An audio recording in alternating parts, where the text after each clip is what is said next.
I came home expecting a busted mailbox or a fallen branch, not a brand new fishing lodge sitting on my shoreline like it had always belonged there. There was a wooden sign bolted to a post big enough to read from my truck, Silver Pines Lakefront Lodge. Private access for HOA members only. And that's the moment I realized somebody had looked at my land, my lake, my life, and decided I didn't get a vote. I killed the engine and just stared for a second, hands tight on the wheel, like if I blinked hard enough the whole thing would glitch out. Cedar Lake has been in my family since the 60s. My grandfather bought the parcel straight from the state, kept every deed paid, every tax bill marked every boundary like it mattered. Because it does. Two guys in neon vests were still working the deck, hammering away like they were on a deadline. One of them looked up and gave me this lazy little nod. "Morning. You with the HOA too?" I stepped out, slow boots crunching gravel, and said, "Which HOA would that be?" He shrugged like I'd asked what day it was. "Silver Pines Community. We got the plans last month. Fast-tracked." I pointed at the water, the dock, the cameras on poles. "You're standing on private property. This isn't community land." He snorted. "That's what the last guy said. Board showed paperwork. Said shorelines shared." That word shared hit me like a bad joke. I pulled my phone out, started recording, and kept my voice even. "Who told you to build this here name?" His confidence flickered for half a second, then he waved toward a black SUV parked back by the trees. "Talk to the board. I'm just the labor." So I did what you do when somebody decides the law is optional. I called the sheriff.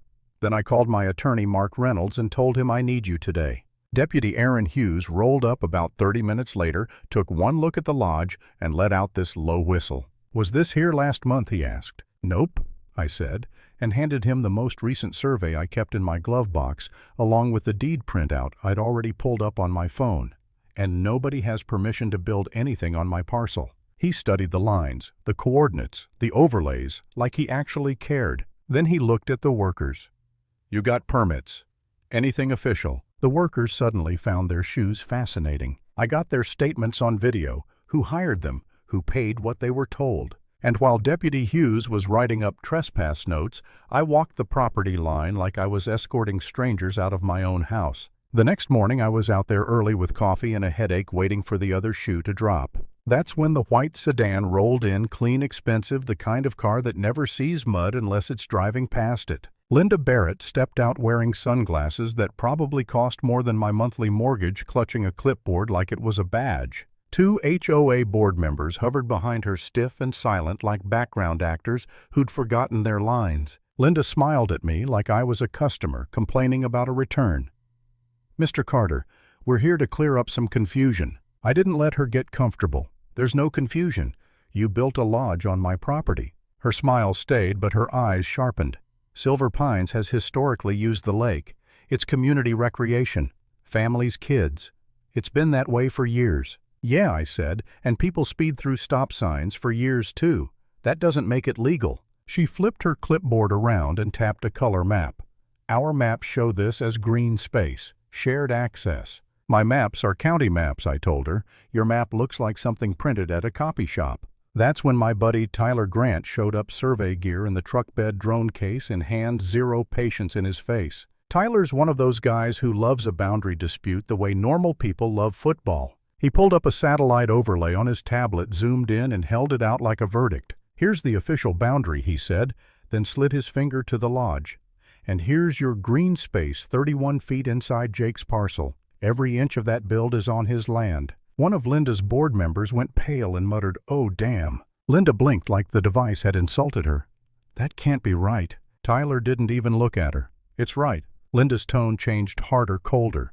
"We've already invested resources, community funds. This is an amenity. You can't just shut it down." I laughed once, sharp and humorless. "Watch me." By noon, Mark had drafted a cease and desist and a notice of intent to sue, trespass, unpermitted construction, environmental impact, the whole package. I thought that would at least pause things. I underestimated how far Linda was willing to go once she decided she deserved my shoreline. That evening, a certified letter showed up from Silver Pines' legal counsel threatening me for obstructing a community asset. Not even subtle, like I was supposed to apologize for owning my own land. Then the Facebook group popped up, Stop Lake Gate, and Linda's fingerprints were all over it. She called me selfish, claimed I was forging documents, said I was bullying families, and overnight strangers felt entitled to have opinions about my property line. The next day my motion sensor pinged. I checked the camera feed and watched 3 guys dragging a canoe down my driveway like they owned the place. They set up pop-up chairs on my shore, cracked beers, and blasted classic rock like it was spring break. I walked down with my GoPro clipped on hands, visible voice calm. "Hey," I said, stopping a few yards away. "This is private property. You need to leave." One of them barely looked up.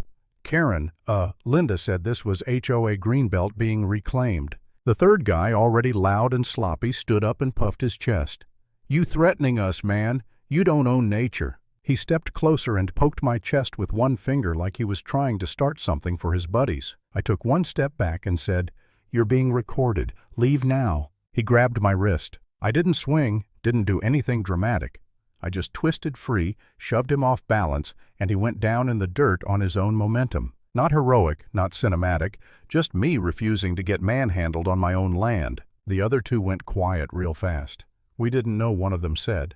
"We swear." "Yeah, I told them Linda says a lot." Deputy Hughes arrived again, saw the setup, saw the guy in the dirt, saw my camera, and sighed like he'd already aged 5 years this week. He cited the drunk one for trespass and disorderly behavior, told the other 2 to pack up and go, and warned them the next visit would end worse. That night, somebody spray-painted my mailbox. Not a threat exactly, just that petty, hateful little message that says we can reach you. And that's the point where I sat at my kitchen table staring at Mark's emails, the sheriff's report number, the screenshots, and felt this heavy, tired pressure in my chest. Not fear, more like exhaustion. The kind where you think maybe it would be easier to cut a deal, let them have a corner of shore, buy back my peace. I called Mark and said it out loud.